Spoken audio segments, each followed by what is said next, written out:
Did you know that IBS affects up to 15% of the global population? Well, I'll say it's time to say goodbye to the IBS symptoms forever with our simple 5-step plan to reduce the inflammation and diarrhea. Right? You just never know what brings those things on.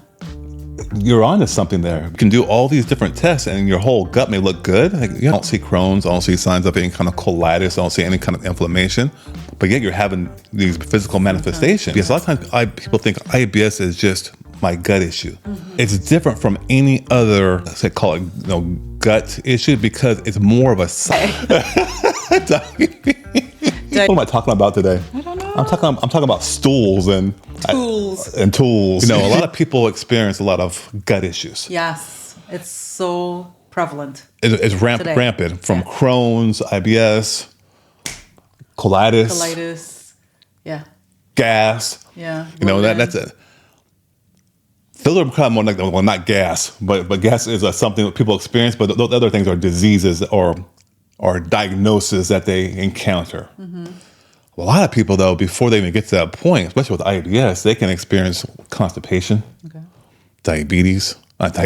Diarrhea. You did not just say Diarrhea. Diarrhea. What am I talking about today? I don't know. I'm talking about stools and tools. Yeah. Anyway, let's be serious. But no, constipation, diarrhea, and it can alternate between the two. Okay. I know you don't have IBS or any kind of issues, but have you experienced anything when it comes to diarrhea? No. You never had diarrhea? Oh, you mean just like in general? Yeah. I thought you meant like IBS. No. Yeah, if you've been sick with some type of flu or something, yes. Yeah. Or you ate something really bad and it had that effect on you, yes. That's not fun. Oh, and that's how your body should work. When you eat some bad bug, your body says, hold up here, they don't belong here. Let me get rid of it really quickly through diarrhea. Now imagine that's what you have on a daily basis all the time.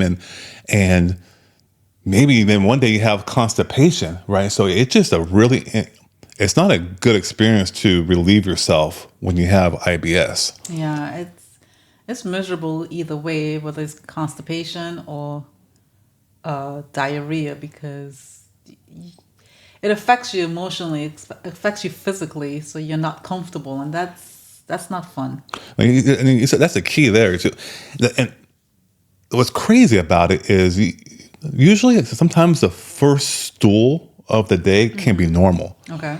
But then it kind of becomes a little bit looser and the urgency increases. This is as the day goes on? A day goes on. Yeah. Okay. Oh, not too bad. All of a sudden, oh my gosh, I gotta go. And it becomes more and more loose, more and more like diarrhea. And you start having cramp and gas and that bloating feeling. It's just really, really uncomfortable. Oof. Yeah. And so when it happens, it starts to flow and go. And the diarrhea, yeah. My heart goes out to people that go through that. Oh, that's not fun. And it's not at all. So those are the two biggest symptoms, right? People face with IBS. The physical manifestations, yeah. Okay. So I'm getting choked up here talking about stools and tools. it's so making you so sad that you're coughing. Yeah. Well, I know when I experience those type of symptoms, it's not fun. And so now you imagine yourself living with that the whole entire day, every week, every day, months. Won't you get tired physically, though, when you're going through that? Very, very, very, very common. If you're backed up because you're constipated, you have those toxins in your body, you would feel tired, right?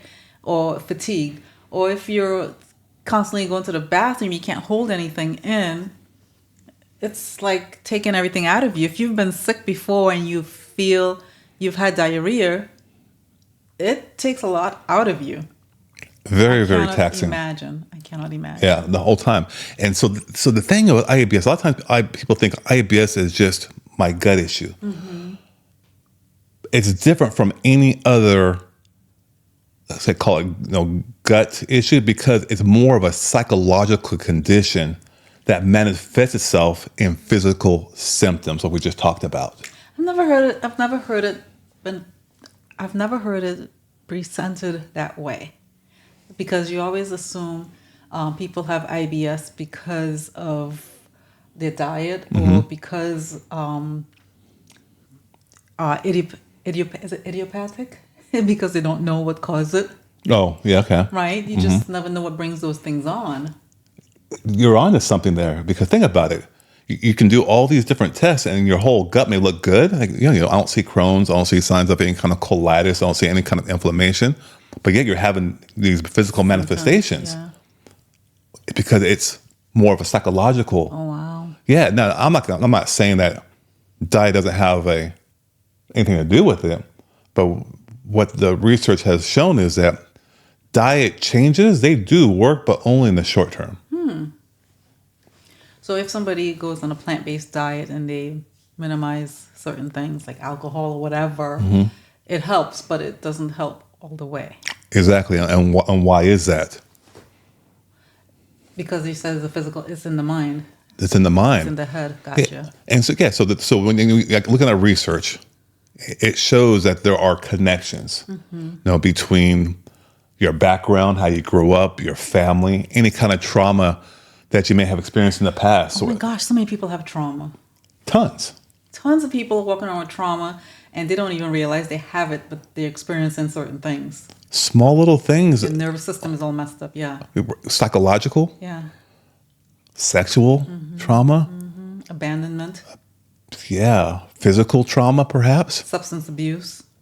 A lot of trauma. And so those little seeds linger in your body, and if you're not able to effectively address them, IBS could be the problem. A manifestation of it. Yeah. Yeah. Because there's also there's stress that people think about. Yeah. Okay. Yeah. Maybe a little bit, but not so much. But at the end of the day, you do want to kind of hit both those psychological barriers, the stress as well as that trauma component. That's the true key to get over IBS. Okay. I don't think a lot of people make that connection and have that solution. No. There's some kind of med. Yes. Right. Or, To stop the diarrhea or to make the constipation flow, they'll tell you take maybe fiber pills. I don't know. Yeah. And that's it. Not looking at the root cause of what's causing this. And they don't even realize that it's in the head. Yeah. So ultimately, as you can imagine, if you're experiencing this, you want to stop experiencing it, because it really is a miserable feeling. Yeah. Especially when it's been over the long term. Yeah. So when you talk about hitting the root cause of this disease, you really got to start with the mind. Okay. And what has been proven to be really effective is CBT. You know what CBT is? Some type of oil? I'm not talking about hemping. I don't know. Hey, just slap it on. Hey, I'm better. My diarrhea is gone. Ding, ding. Seriously, it's CBT. No, I don't know. It's cognitive behavior therapy. Okay. All right. So that's when you have counseling sessions, and it's different than, say, a psychologist or that kind of therapy. It's where you start to begin to change your beliefs and your illness perceptions. And this research has shown that 80% of people have shown significant improvement in short of like eight weeks. Wow. Just with CBT alone, it's really, really effective to counter. And you want to think about that, right? Because you think, oh my gosh, my gut's all messed up because of X. Yeah, because I ate something. Right. Or you don't even realize what's causing it. Yeah, exactly. And so I think it's groundbreaking, and it's amazing what you can do with just that alone. So do you help process certain griefs or traumas, and the body, because the mind is keeping the body sick. So, is it?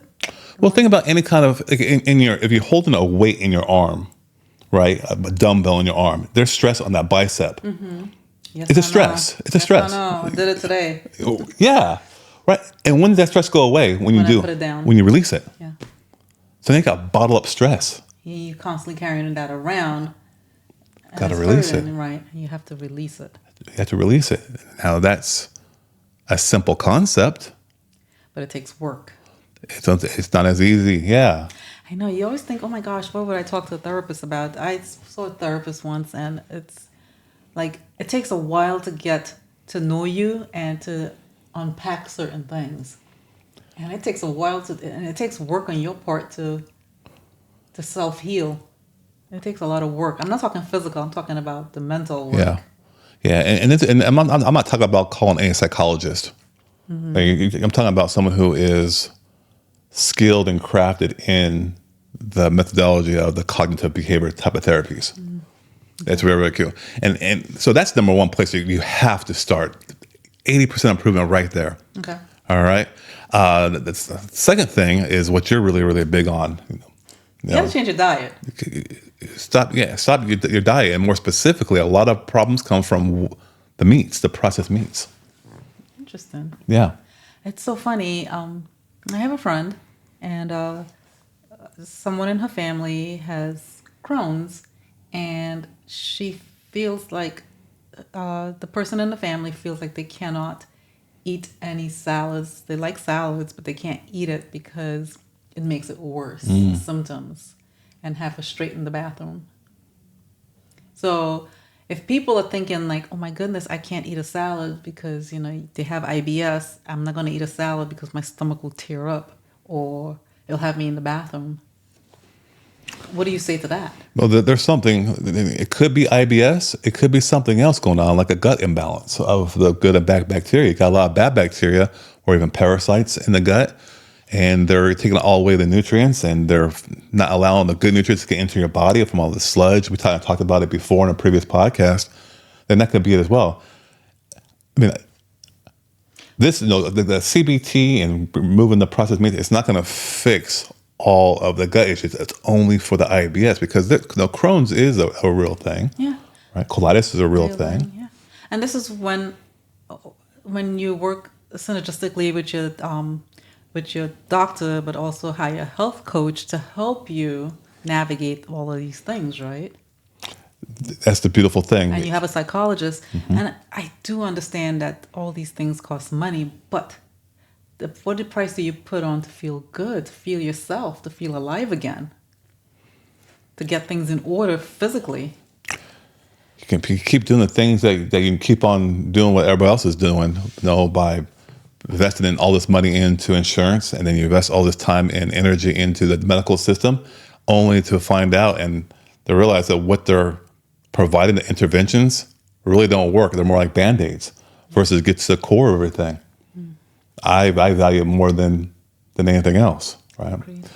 So that's two. The third thing is to help with IBS is to have only 15% of your calories come from fat.